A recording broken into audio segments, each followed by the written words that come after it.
Hello friends, क्या आपने वाल्मीकि रामायण पढ़ी है? अगर नहीं भी पढ़ी तो आप इसकी कहानी जरूर जानते होंगे।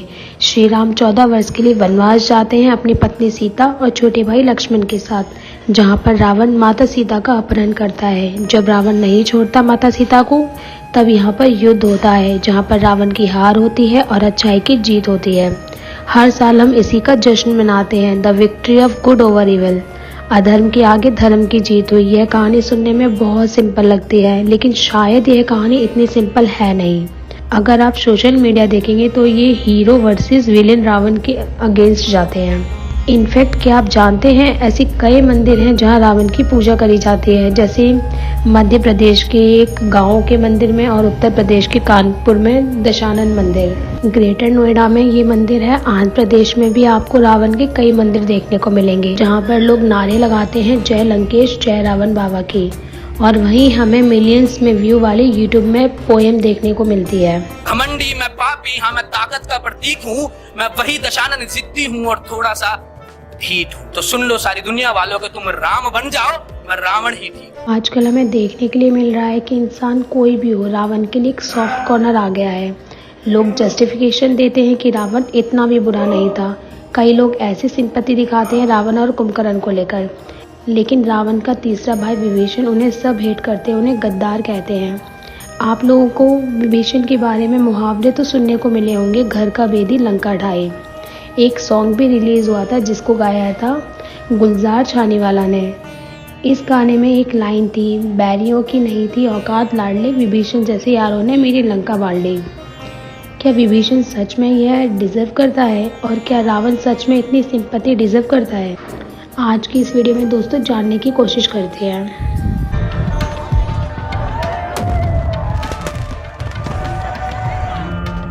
रावण के दर्शन करना है। रावण हम लोगों के कुल का राजा है, विद्वान है इसलिए, हाँ सबसे बड़ा ज्ञानी है। उनको लोग गलत कहते हैं पर वो गलत नहीं है।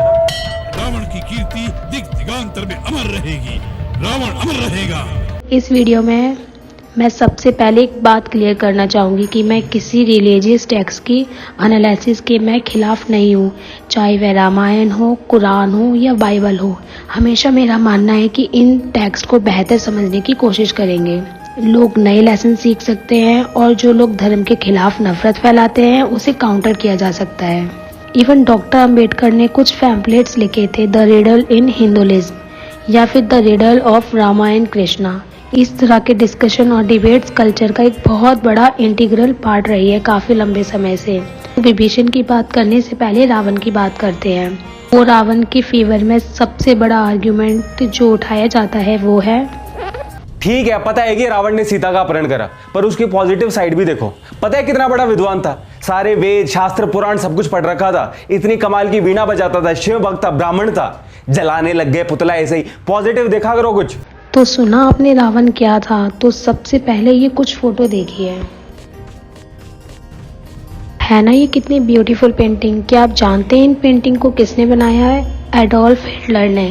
क्या आप जानते हैं हिटलर एक स्किल पेंटर थे? तो क्या इसका मतलब ये हुआ कि ये स्किल पेंटर थे तो आप इसे रिस्पेक्ट देना शुरू कर देंगे? मैं आपको एक और एग्जांपल देती हूँ, अहमद ओमर सईद शेख का। यह एक ब्रिटिश पाकिस्तानी टूरिस्ट था। 1994 में इसने 3 ब्रिटिश और एक अमेरिकन टूरिस्ट को किडनैप किया था। 1999 में जब इंडियन फ्लाइट हाईजैक करी गई थी तो इंडियन सरकार ने 3 टेररिस्ट को रिलीज किया था, उनमें ये भी था। और 9/11 की घटना में भी इसका हाथ बताया जाता है।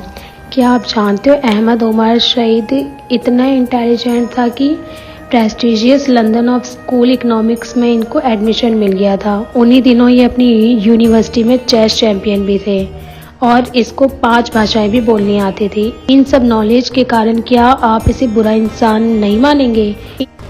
के कारण क्या यह कम बुरा इंसान बन जाता है? क्या आप इसको भी सिंपैथी देना शुरू कर देंगे? ऑब्वियसली बिल्कुल नहीं। सेम थिंग रावण के लिए भी होनी चाहिए। रावण चाहे कितना भी ज्ञानी था, कितना भी पावरफुल था, कितने भी वेद पुराण आते थे, उसने सीता का अपहरण किया था, क्राइम किया था। वो रावण जिसकी वजह से मारिच की मौत हुई थी, उसने उसको बोला था कि मेरी मदद करो नहीं तो मैं तुम्हें मार दूंगा। मारिच के पास कोई ऑप्शन नहीं बचा, उसने सोचा श्री राम के हाथों ही मरना चाहूँगा। रावण ने ही जटायु को मारा जब वह सीता को बचाने आया था। और वह शिव का भक्त था। क्या शिव का भक्त था तो उसने क्राइम नहीं किया, उसका क्राइम मिट जाएगा? रावण एक ब्राह्मण था और आप जानते ही हैं जो ब्राह्मण होते हैं उनके संस्कार कैसे होते हैं। तो ये किस तरह का संस्कार हुआ कि एक औरत के साथ ऐसा व्यवहार करना। आज के लोग उसकी आइडेंटिटी को देखकर ही उसको अच्छा बुरा ये कहते हैं, उसके कर्मों को देखकर क्या उसकी पहचान नहीं करते।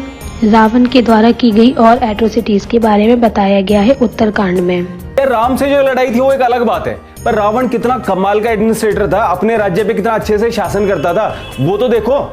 एक्चुअल में वाल्मीकि रामायण में ऐसा कुछ भी नहीं है जो सजेस्ट करता है कि रावण एक अच्छा राजा था। इनफैक्ट जब शूर्पणखा जब रावण के पास आती है वह कुछ इस तरीके से बताती है कि शूर्पणखा कहती है कि रावण वल्गर है, प्लेजर से एडिक्ट है, अनगाइडेड है, ग्रीडी है, लस्टफुल है, एक ऐसा राजा है जो जनता के नहीं सुनता, अपने देश को प्रोटेक्ट नहीं कर सकता, वो बेवकूफ़ है, एक ऑर्डिनरी मिनिस्टर है, हार्श है, एरोगेंट है, टॉक्सिकेट है, शॉर्ट टेम्पर है, इविल माइंडेड है और इसमें कुछ अच्छी क्वालिटी तो मुझे नहीं दिखाई देती है। आखिरी श्लोक में महर्षि वाल्मीकि ने लिखा है कि रावण ये सब सुनते हैं और अपनी गलतियों के बारे में सोचते हैं। अब यहाँ तीसरा आर्ग्यूमेंट शूर्पणखा को लेकर उठाया जाता है। रावण ने सीता का अपहरण तो किया, क्यों किया? अपनी बहन का बदला लेने के लिए।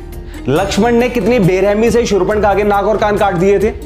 मैं तो कहता हूँ कि रावण जैसा भाई ना हर बहन का होना चाहिए। हम यहाँ पे थोड़ी सी शूर्पणखा की कहानी समझते हैं। लोगों को लगता है कि शूर्पणखा ने लक्ष्मण को प्रपोज किया, लक्ष्मण ने रिजेक्ट किया और उसके नाक कान काट दिए। लेकिन वाल्मीकि रामायण में क्या लिखा गया है, इसको अरण्यकांड के चैप्टर 17 और 18 में। शूर्पणखा राम के पास जाती है शादी की मांग करने के लिए और सीता को इंसल्ट करती है कि वह बदसूरत है, डिफॉर्म है, figure, fearful women with a flat बेली, इतनी सारी चीज़ें वह कहती है। वो कहती है कि वह सीता और लक्ष्मण को खा जाएगी और राम को हस्बैंड बना लेगी। राम लक्ष्मण को रिडायरेक्ट करते हैं। शूर्पणखा लक्ष्मण से पूछती है शादी करने के लिए, लक्ष्मण रिडायरेक्ट करके राम के पास भेजते हैं और फिर शूर्पणखा कहती है कि वह सीता को खा जाएगी। इनफैक्ट वह सीता को मारने की कोशिश करने ही जाती है और फिर लिखा गया है कि शूर्पणखा के नाक और कान काट देते हैं लक्ष्मण। कई लोगों के द्वारा पर्सपेक्टिव किया जाता है कि एक औरत को एक आदमी के द्वारा मारा गया, लेकिन क्या सच में रावण ने सीता का अपहरण शूर्पणखा के रिवेंज के लिए किया? इसका जवाब दोबारा वाल्मीकि रामायण में ही मिलेगा। जब शूर्पणखा रावण के पास जाती है तो शूर्पणखा कभी नहीं बताती कि मेरा बदला लो। इनफैक्ट वो रावण से कहती है कि सीता कितनी सुंदर औरत है, कितनी अच्छी औरत है जिसे आज से पहले कभी नहीं देखा गया। फिर वह झूठ कहती है रावण से कि उसने सीता को लाने की कोशिश करी थी, तभी लक्ष्मण ने उसकी नाक काट दी। और वह रावण से कहती है कि अगर आप उसको अपनी पत्नी बनाना चाहते हो तो रावण को मार दो। इन बातों में कहीं भी रिवेंज का इंटेंशन नहीं दिख रहा। एक फाइनल आर्ग्यूमेंट जाता है कि रावण ने कभी छेड़छाड़ नहीं की। रावण ने सीता का अपहरण तो करा, पर कितने इज्जत सम्मान से रखा, कुछ भी जबरदस्ती तो नहीं करी। इसकी ज़्यादा डिटेल में तो मैं नहीं जाऊंगी। अरण्यकांड के चैप्टर 49 से 52 पढ़ लो, आपको दिख जाएगा कि रावण ने क्या किया सीता के साथ। सुंदरकांड के चैप्टर श्लोक 22, 8 और 9 में रावण सीता को धमकी देता है। वो कहता है कि मैंने डेडलाइन रखी है तुम्हारे लिए 2 महीने की, अगर तुम मेरी पत्नी नहीं बनोगी तो मैं तुम्हें किचन में भेज दिया जाएगा, तुम्हें पकाया जाएगा और तुम मेरा नाश्ता बनोगी। कहीं से भी आपको ये रिस्पेक्ट और बिहेवियर लगता है क्या? रावण एक बुराई का सिंबल है क्योंकि उसने ऐसे कई बुरे काम किए हैं। उसके आसपास के लोगों ने भी उसे समझाने की बहुत कोशिश करी थी। सिर्फ विभीषण नहीं, इनफैक्ट कुंभकर्ण को भी लगता था कि रावण गलत कर रहा है। युद्धकांड चैप्टर 63। कुंभकर्ण रावण से कहता है कि दुष्कर्म करने वाले का हमेशा पतन होता है, तुम्हारे पाप की सजा भी तुम्हारे सामने आ गई है। जब रावण के भाइयों को भी उसकी गलतियां नजर आती थी तो आज के लोग क्यों रावण के लिए जस्टिफिकेशन बनाते हैं रावण की फेवर में? हर बहन को रावण जैसा भाई चाहिए। सब पालगढ़ में जितनी बाइक कार है बच्चे तो सब पे रावण लिखा हुआ साइकिल पे। और रावण एक बहुत महान विद्वान था। रावण ने कोई बुरा काम नहीं करा है, नहीं किया। और अगर बुरा करता तो माता सीता को ले जाकर अशोक वाटिका में क्यों बैठा? अब भाइयों की बात करें तो सवाल आता है कुंभकर्ण विभीषण का, ये कॉमन सेंस वाली बात है क्या कि आपका भाई कुछ गलत करता है और आप उसे सपोर्ट करते हो और आप भी पार्टनर इन क्राइम बन जाते हो? कानून के लिए आप भी उतने ही क्रिमिनल कहलाओगे। कुंभकर्ण को पता होने के बाद भी इस जंग में हिस्सा लिया।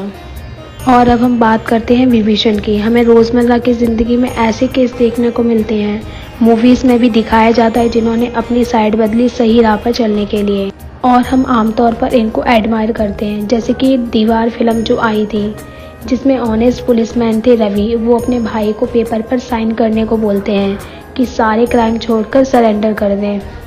इन दोनों की माँ भी अपने गैंगस्टर बेटे का सपोर्ट नहीं करती और मूवी के एंड में रवि ही अपने भाई विजय को मारते हैं। कहते हैं कि रवि ट्रेटर हो गए अपने परिवार के लिए, लेकिन हीरो है फिल्म के लिए।